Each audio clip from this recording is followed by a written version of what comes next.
last week with the big storm of Dubai and the floods we saw. Just 3 years worth of rain in just... So how do they see Dubai as opposed to the other place where they can invest? So what are the things that they commend you? What Dubai has done is solving... When they come over here and when they see... Are you scared about AI? I'm not really scared about AI. I think Apple Vision Pro or the Meta Quest and these kind of things. Personal branding, social media, and this. No, you have more than 85,000 followers. Personal brands have become more powerful than... How does that help? A business is running on social media. It's like, you go into a... How do they perceive the short-term rental market, and how do you perceive the short-term rental market? The gap slowly is... Don't need to give a tenant a note. And which type of contact works the best based on your experience as well? Be as authentic as possible. I tell all my clients that, look, if I'm telling you something, right, especially when it comes to numbers. Welcome to NextGen Rentals, the go-to podcast for exploring the evolving landscape of the vacation rental ecosystem. Here, we deep dive into the world of vacation rentals, share experiences, and tackle the industry's biggest challenges. Each episode features conversations with key players in the rental space, discussing everything from technology innovations to market dynamics. NextGen Rentals is brought to you by our main sponsor, Mr. Alfred. Mr. Alfred specializes in making vacation rental management effortless. Stay tuned to discover how they can transform your rental business. Hello, everyone. Today we have with us Tahir Majithia, the CEO of Prime Capital. Yes. Welcome to the show. Thank you so much. Thank you so much for having me here. Perfect. So, you are quite known in Dubai for your amazing reels. I'm also a consumer of your social media content, and I must say it's quite good. Thank you. But for the people who doesn't know you, can you walk through us through your journey, your experience? Sure. So I'm originally from India, from Bombay, and now I've been in Dubai over 10 years. Doing real estate. I used to do real estate back in India, and then now in Dubai. I am a partner at a company called Prime Capital Real Estate. We're a boutique real estate firm where we do, we assist clients with buying, selling, renting properties on long-term basis, managing their assets in Dubai. And we also do, development advisory for some ultra-high net worth clients who want to own their own assets, where we advise them on what they should build, how they should go about. And off lately, we just started with 2 small villa developments ourselves as well. So all in all, real estate is, what I do. Perfect. And so you've been in Dubai more than 10 years. More than 10 years now. If I'm not wrong. So you have seen all the ups and downs. Yeah, I've been living here for more than 10 years, but I've been coming to Dubai and spending a lot of time here since 2005. 2005 was the first time I visited Dubai, fell in love with the city. And since then, I was traveling every 2-3 months, over here. So I've seen, a lot of things happening over here from a very long time. So what can you tell us about the current cycle? No, we believe we're in the top. We have been in the top for the last 3 to 6 months, I would say. How do you see this cycle different from the previous one? There are few things you need to consider when you talk about this cycle as compared to the previous ones. And also you need to consider one thing that, in my opinion, amongst the major cities around the world, when we compare, say, cities like London, New York, Miami, Mumbai or Shanghai, and these kind of Hong Kong, these kind of cities around the world, Singapore, obviously Dubai is also amongst them. But one difference which Dubai has is Dubai is, in my opinion, is one of the world's youngest cities. And when I say youngest city, what I mean by that is Dubai's real estate market opened up for expats and foreigners in 2002, right? We're in 2024. So the entire market or any freehold property which you see in Dubai cannot be more than 20 years old, okay? Which, if you compare to markets such as London, New York, you'll find properties which are 100 years old, right? 50 years old, with a lot of, difference in the markets. Now, the dynamics of Dubai are totally different. Obviously, when the market started, there was not too many regulations in the market, and then from 2008-9, a lot of new regulations came in, and these regulations day by day have been getting better and better and more stringent to protect the investors and the property owners. So what has happened is the difference between the previous cycles and now is that Dubai has evolved. Dubai has changed in a lot of manners. Number one, a lot of things have opened up for 100% ownership for expats. Which I mean is businesses. Today you can own businesses 100%. You don't need to have a local partner. Obviously property you can own 100%. There are a lot of freehold areas. Majority of the areas today are freehold. Very few are leasehold or only for GCC nationals. So a lot of things have changed. Laws have changed. A lot of laws in the last 4, 5 years, 6 years we've seen changing. We've had taxation come in. We have VAT now and now corporate tax. We are out of the grey list. So what happens is putting all these factors together, we cannot really say that we are at absolute top of the cycle or whether this cycle will now go down. It's very difficult to say because the markets have matured as compared to before. And with the more number of properties coming in, at the same time, more number of people have made Dubai their home. So even if you see with the rules of visas changing, golden visas, this has given a lot of confidence to people to come to the city and make this city their home. Yeah, as a matter of fact, I don't know. I also been in Dubai for more than 10 years. Yeah. And I don't know if that happened to you, but I came here for 3 years. Right? and not only me, you were talking to everyone saying 2 years, in 3 years, I'm leaving. But Dubai now is home. What has happened is we saw a lot of people moving out of Dubai probably, and this is my personal opinion, maybe, in the 2016, 17, 18, a lot of people were migrating to other countries thinking, oh no, and we're seeing now a reverse trend. All those people want to come back. They're like, oh, why did I move out? Because, from then, there have been so many changes that the city has evolved today. And it is probably one of the best cities in the world. If you see in terms of, the infrastructure, the planning, the safety, security, and location, and look, this place spoils the person, right? After living in Dubai, if you go to any other place, you like it for a few days. It's nice, cold weather, nice greenery. But after a few days, you're like, your day-to-day life, I feel in Dubai is one of the best. Yeah, so one of the elements that probably will dictate the cycle is the fact that Dubai is becoming home for a lot of people. Yes, end user buying has increased. From the difference between previous cycles and this cycle, one is also the end user buying has increased. A lot of people are buying these homes for their own use. It's not just an investment. At the same time, also what is happening is a lot of people want to be invested in Dubai, seeing the Dubai's growth, seeing what Dubai is. They want to have a base here. Dubai is becoming, the new, what do you say, is like the Singapore maybe of 20 years ago, 10 years ago. Dubai is becoming Singapore for the Middle East and, even for a lot of people from Europe, Dubai is more convenient. Yeah, and actually that's something we've seen also in Mr. Alfred, that a lot of Europeans are coming to Dubai to invest, to live, to do business with ease, without being scared about the unknown, right? Yeah. Because now it's more known. So on one hand, we have this, the ability, the serviceability of Dubai as a place to live. Also, I've heard and we've read that Dubai is quite cheap also in terms of price per square feet. Yes, if you see the price per square foot and compare it to a lot of major cities, there's still a lot of room for growth. Obviously, this growth is not going to happen in the next 1 or 2 years, but on a long-term perspective, Dubai does have a lot of potential to grow. Because even if you see today properties, in downtown, okay, which is, if you see, they're still less than $1,000 per square foot, right? Today, you can still get a property in downtown for 2,500, 3,000 dirhams a square foot, which is less than $1,000. So if you see on a global level, we're still well priced. But then how do you think the city and the developers and the real estate industry as a whole manage the high growth, which means generating a lot of supply, which means competition with the increase of prices? Yes. See, the thing is, initially when I said, Dubai is a very young city. So you have to understand, like, if you see cities, say, okay, any big metro city, right? If you see, the population is growing, and Dubai is aiming to double its population by 2040, right? That's the agenda.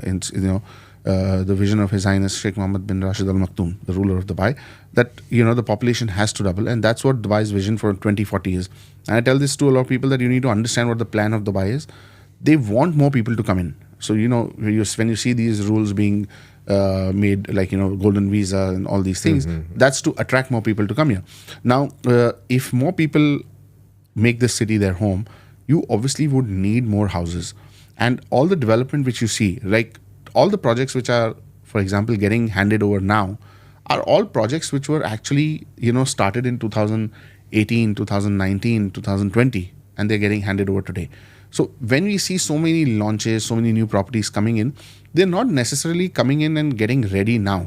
Okay, like already, for example, nowadays, which properties which are coming, in the market, the handovers are 2028, 2029 even, right? So we're talking about 5 years from now. Yeah, We're not talking about that supply coming in today. So obviously, and plus, what happens is a lot of, delays do happen, it's inevitable. Delays do happen. And so something probably which was supposed to get handed over in 28 might get 29. Something which was supposed to get handed over in 29 might become, 30. So that way, the city will need, more housing. And look, you cannot have a situation where there are more people and less number of houses.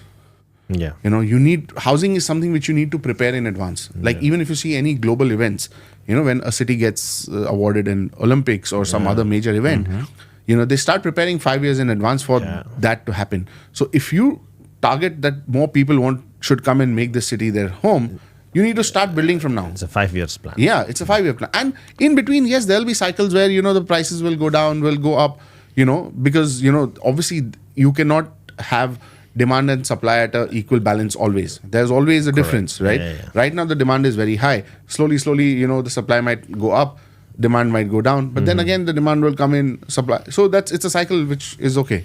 And for me, one of the only flaws of this theory, these assumptions that we are having, which I agree with you, is the price of the rental market. Yes. Which I do really think it's more expensive compared to the buying. So how can we help?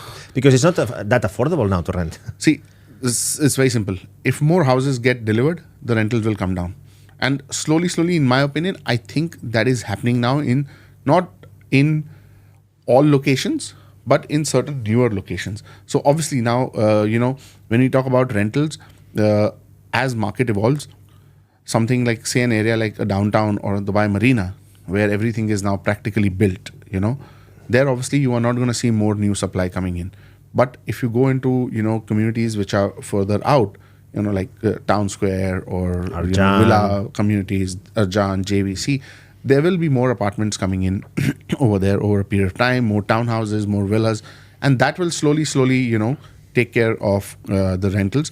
Especially in the newer communities, we are seeing that rentals are somewhat slightly cooler than a few months back. But then it comes back then to the ROI and the profitability of the asset. Yes. So how do you see, or how would you advise, or how do you approach a conversation with an investor whereby you're saying, look, as Dubai is playing in the league of the main metro. I mean, in London, what do you have? 1%, 2% ROI? Exactly. So how can we talk to an investor and say, no, the 7% ROI of Dubai, it's over?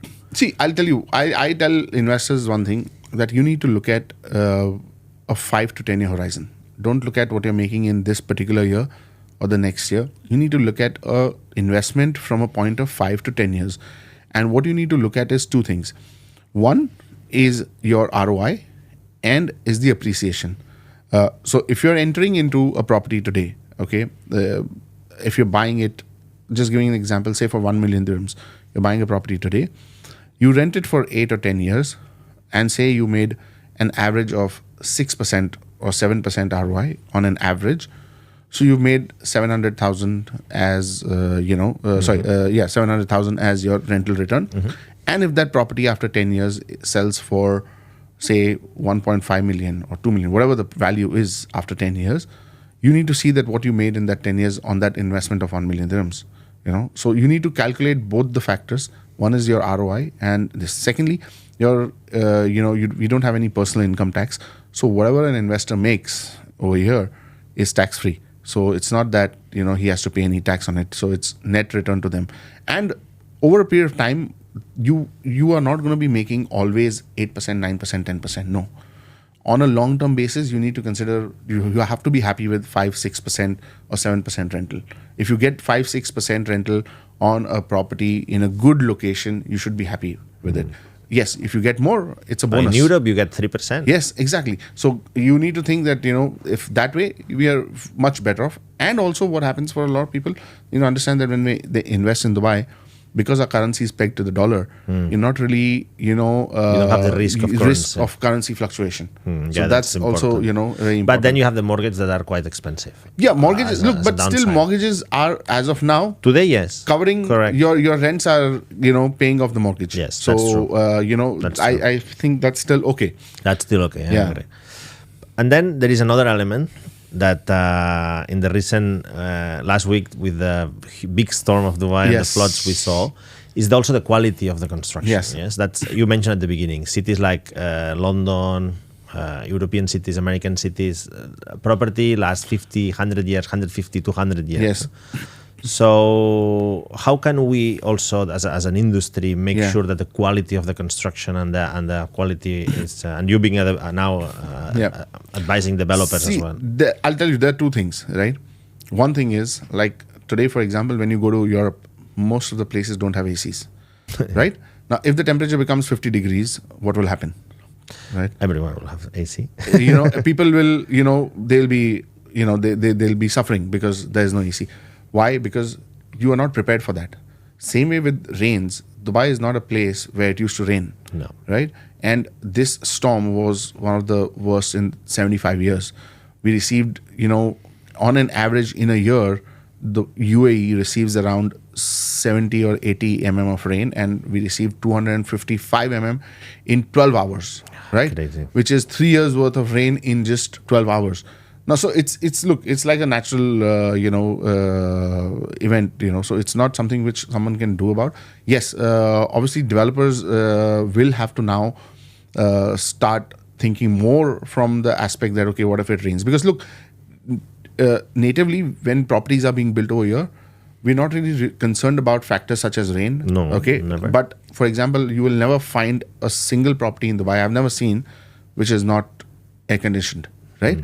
Because we need that. Air conditioning is the main thing because, it gets hot, and we've always been incorporating that. But never did we plan for rains. Like, for example, as a city also, recently the government has, is now has approved a sewage system for the entire city. Yes, correct. To avoid any sort of, I think 80 billion dirhams dirham, right? to take care of, in the next 100 years. So, these things are done now because, okay, now it's needed. So obviously, I'm sure developers now will be also taking care of, better waterproofing and stuff. And more, I would say, is, yes, there's some developers who are doing very good work and some average, some below average. So, it depends on that. But that's another aspect of the advisor. That's why having a good advisor plays a big role in Dubai. Absolutely. And then when you have your conversation with your clients, Yeah. that I assume some of them are international, Yes, like live abroad, lots. let's say it like this.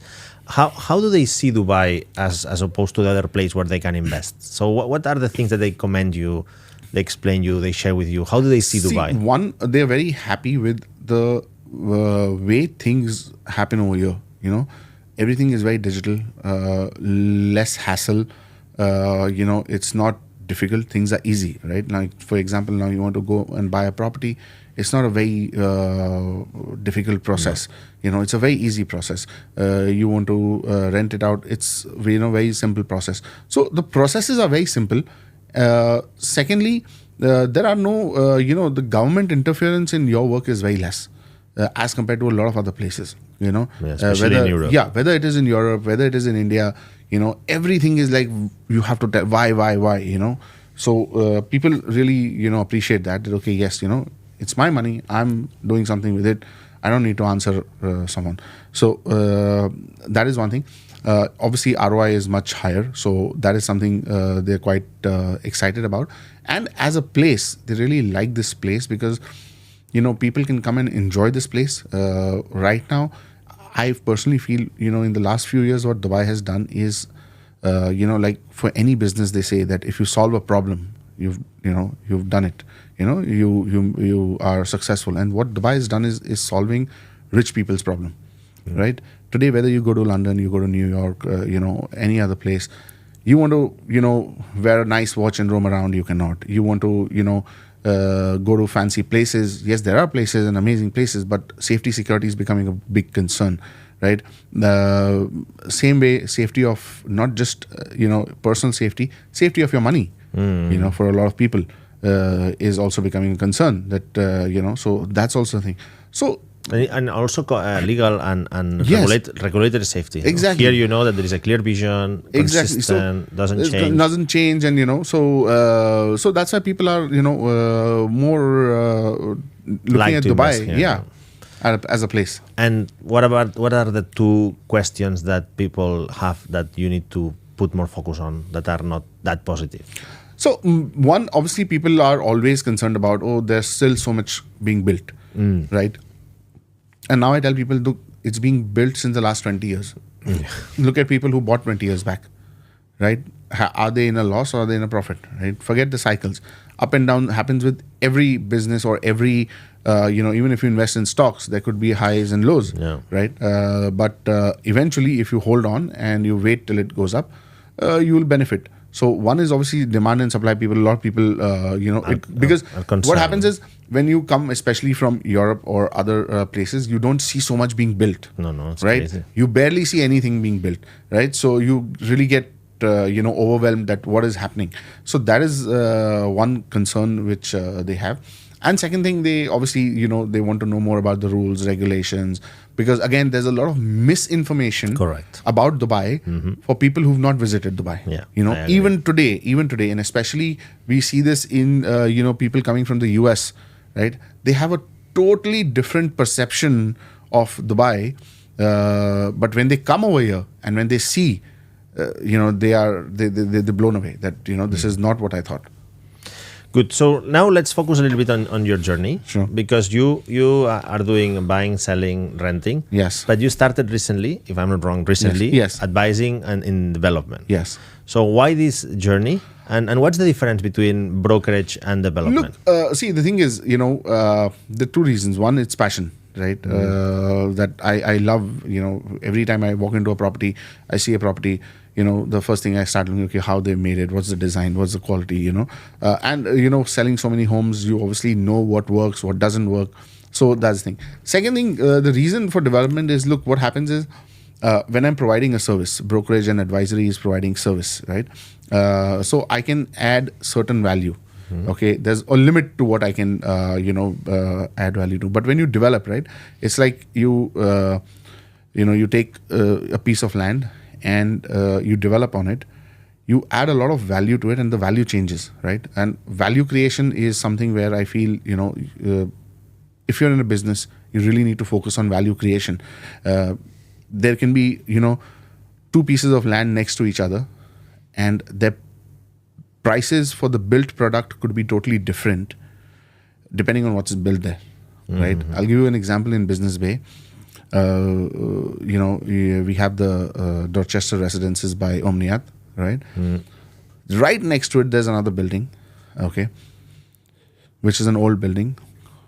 Now, they're right. The location is the same. You cannot say they're different locations. They're right next to each other. They share a common boundary wall. The building next to it it's like, you can't sell that for 1,500 dirhams a square foot, right? And the building over here is selling for, 7,000, 8,000 dirhams a square foot, right? Why? It's because of what is built on it. And that's what creates value, right? So that was, to take, obviously you want to grow in life, and I think, value creation is very important. And what would be like the 2-3 focus points that you think in the development phase the value is created? In the design, in the materials? One is the design, definitely, because how you built it, that makes a lot of difference.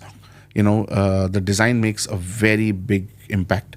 So, but design of spaces or interior design? Both. The design of the space along with the correct interior makes the whole place look totally different. So the design one is very important. Obviously, the quality. You need to build a good quality. And I've seen that now Dubai really appreciates good quality. People are now willing to pay more for good quality. So building good quality, and great design. These things are very important. Okay, very good. Let's take a moment to thank Mr. Alfred, our sponsor. They're not just a property management system. They're a comprehensive solution for vacation rentals, offering everything from dynamic pricing to efficient marketing. Their intuitive platform simplifies operations so you can focus on growth. Excitingly, Mr. Alfred now offers a free light version, including a channel manager with connections to over 60 OTAs. To learn more and to start streamlining your rental business, visit mralfred.com today. So, as you know, Mr. Alfred, we are a software company that we provide the PMS and revenue management. So in this podcast, we try to cover technology as Of course. So which type of technology do you use in your day-to-day I mean, day-to-day for our real estate business, obviously we need a CRM, very important. Plus, there are now a lot of tools with social media and AI, and a lot of automation has come in. So that is one big. WhatsApp, Telegram, as far as communication channels have become very important. I mean, daily we are finding some of the new, some of the other thing coming in, newest tech, and sometimes it gets too overwhelming for us also to actually decide what to use, what not to use. Yeah, but in the end, brokerage real estate advisory is a lot of a person-to-person job, right? Absolutely. So, are you scared about AI? Or what do you think AI can replace? Look, I think I'm not really scared about AI. I think we need to learn how to use it so that you're not left behind. I think all the new technologies, and if you're not updated with the technology, then you're in a problematic situation. But if you're using these technologies and you're adapting to it, then I don't think there's much to worry about. And how do you see the industry as part of like the real estate brokerage industry evolving in the next couple of years? Do you see major changes, or you? I mean, no, I definitely see a lot of changes. What is happening is we will eventually in the real estate industry on the whole, it's getting more and more people driven. Individual brands, personal branding has become very important. Nobody there was a time when people were really concerned about which company you represent. Now people with social media, what has happened is personal brands have become more powerful than your company brands. So personal branding has become very big, and that change I'm seeing a lot in real estate. And what will happen with that is that because your individual brand value becomes quite high, you then don't really need to be with a very big brand company always. You could be independent on your own or with a smaller company or however you're comfortable with. But that is changing. Technology is changing a lot of things. I think soon virtual tours and VR is something going to be really, I think in the next couple of years VR will really make a lot of difference, especially with all the new AI and new tech coming in with the Apple Vision Pro or the Meta Quest and these kind of things. I think that will change things a lot, because we are just seeing people starting to use it. It's like, about 15 years back, not everybody had a camera phone or a phone where you would do a Zoom. But today video calling has become like absolutely normal, right? Yeah. Same way, I think in the next few years, using these headsets will become more normal. And, then viewing properties with VR and all, I think that's going to definitely happen. And in terms of the companies, I think you made a very good point here. So how do you see companies evolving then? So we have personal brand that I think we're going to touch later today, later in the talk. But how the companies do you think are going to evolve, and what's the value that a company can bring to the brokers, which are starting to be more powerful? See, I'll tell you what. One is, companies need to focus on empowering the brokers. Okay, if the brokers are building their personal brand, if they help them build their personal brand, that will attract people working with them. Give them more independence and more freedom to work the way they want to work. So that is one thing. And especially if companies can invest in more tech, which makes life easier for the brokers, that will really help. Okay, very interesting. So another important topic in our show is the rental. Yes. Long-term rental, short-term rental. Yes. I think you have a lot of experience in short-term rentals in the industry. So how do you see, and also discuss talking about your investors, how you talk to them, how do they perceive the short-term rental market, and how do you perceive the short-term rental market? How you market it, how you explain it? See, I'll tell you what. First thing, a lot of people think, this is, we've been noticing in the last couple of quarters, that the difference between a short-term rental and a long-term rental is slowly narrowing down. Okay, so first thing I'm telling investors that, look, let me tell you something. The difference between a short-term rental and long-term rental is not very high. The gap slowly is narrowing down. Correct. That is first thing. Now there are pros and cons of both. Short-term rental, the biggest advantage is you can use the property whenever you want, right? So if you have a property in Dubai, you want to come and use it yourself for a holiday, or want your family or friends to use it, it's possible. That's one big advantage. Second thing is, if you're looking at selling the property, that is another very big advantage, that you can sell the property whenever you want, because in a short-term rental, you don't need to give a tenant a notice to leave, right? It could be a few months. So as compared to a long-term rental, that if you have a tenant and if you want to sell the property, you have to give a 1 year's notice to evict the tenant. Okay, so that is one thing. Thirdly, in a short-term rental, one big advantage is that your property remains maintained, because it's always being cleaned and being taken care of. So these are the advantages of short-term rental.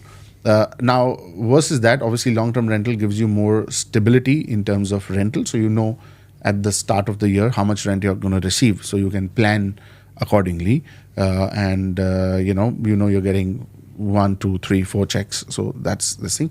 With short-term rental, obviously you get monthly income. So basically these are the things. Yes, short-term rental, sometimes in season time you can make more money, and it's not that it's exactly the same. Yes, it is slightly more, but it offers more flexibility in terms of the property. And have you seen the appetite of your clients increasing in short-term rental, or they are more aware of it, more educated in this market? See, they are more aware of it, more educated. They know what it is. Some of them prefer. See, what happens is, this also depends on the type of investor the person is. There's some investors who like to have a fixed amount. So they want that, okay, I should know how much I'm making in this year from before. So I want, okay, if you're giving me this rent, I know it is that rent. But there's some investors who are okay with, you want more flexibility, and they keep selling and buying. So, that's the thing. It's also the investor mindset. Very good. So let's go now to the personal branding, social media, and this. No, you have more than 85,000 followers, if I'm not wrong. In YouTube, you also have a very strong channel. So how does that help in your job? So look, social media has become, like an inevitable part of our day-to-day lives, right? It's the new networking, okay? And in my personal opinion, I became active on social media since the last 3 years. Okay, before that I was on social media, but not really active or not doing content and all. Since from 2020, I started, doing more research on content and started doing content and stuff. What social media has helped in is basically connecting with people. It's like, you go into a networking event or a party or whatever, you meet people. Same way you meet people on social media. Today, you're following someone follows you back. You know what's going on in their life. They know what's going on in your life. So you know much more about the person than even meeting face to face. So, so many times it happens. Today, majority of my business is running on social media, where most of my clients today I am catering to are clients who've connected with me through social media. And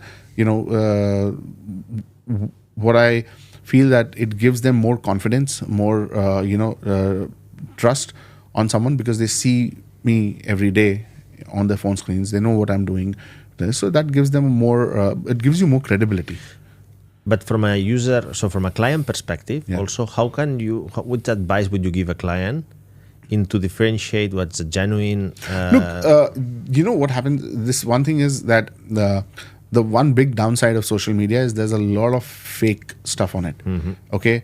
And even in real estate, there are a lot of people coming in making, reels and TikToks and all and going viral, but not everything you see is real. Correct. So that's the only thing which people need to differentiate, that what's real, what's not real, which of course sometimes can get very difficult. And exactly. So what are the tips that they need to look They need to look at, I tell all my clients that, look, if I'm telling you something, right, especially when it comes to numbers, don't believe me. Go and check. There's data for it. There's data available online, on the DLD website, and there are a lot of other third-party websites where you can go and check these data, whether what I'm telling you is right or wrong. So don't just go by someone telling you that this is like this. Go and see yourself, and then make a calculated decision. Because when you're making an investment decision, it's all about numbers.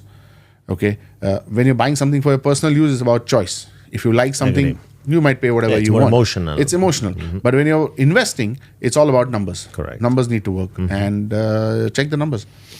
Very good. And if any young broker wants to learn from your success, which tips would you tell someone that is starting? One, educate yourself as much as you can on real estate. Understand the markets. Have patience. Don't think of short-term gains. Think of long-term gains, because short-term gains last only for a short time. Long-term gains will take you longer. And which type of contact works the best based on your experience as well? Look, be as authentic as possible, because in my opinion, and this is what I always believe, it's not the number of followers that matters. When you're doing content for business, the quality of followers matters. I know so many people who have hundreds of thousands of followers, but when you go and check what kind of comments followers are leaving, or what you understand what the kind of audience it is, right? You want the right audience. You don't want, for me, it's not about the number of followers, but for me, who's following, what kind of client I'm getting, that's important. So, don't focus on the followers as much, but focus on the content, deliver value. Because today, you're grabbing someone's attention. Make sure that when a person sees that, it gives him some value. So they will appreciate that okay, whenever this guy makes something, there's some sense in it, and it's not nonsense. Okay. So very nice. I mean, it has been a great conversation. Same here. Thank you so much. I always end the chat with a question is like, what does it inspire you? Do you read books? You listen to podcasts? You follow leaders? I mean, it's what inspires me is other people's success. When I see other successful people who've achieved more than me, that really inspires me, because I'm very curious to know what they've done right, what mistakes they've avoided, or what the mistakes they've made, so I don't make the same mistakes. So for me, other people's success, when I see someone who's really successful, and when I say successful means, and I don't get impressed by people just having a lot of followers or showing off something. No, genuine. Because I'm very curious to know, when someone has achieved success, how did he do it? What was the way? Whether was it genuine, not genuine. So for me, I get inspired a lot by other people's success, and when I see other people, genuine success. Very good. So thank you very much for joining us. Thank we'll you so continue much for following you in your Thank you so channels. much. Thank you, and wish you all the best. Thank you very much. Thank you. Thank you. Thanks. NextGen Rentals is brought to you by our main sponsor, Mr. Alfred. Mr. Alfred specializes in making vacation rental management effortless.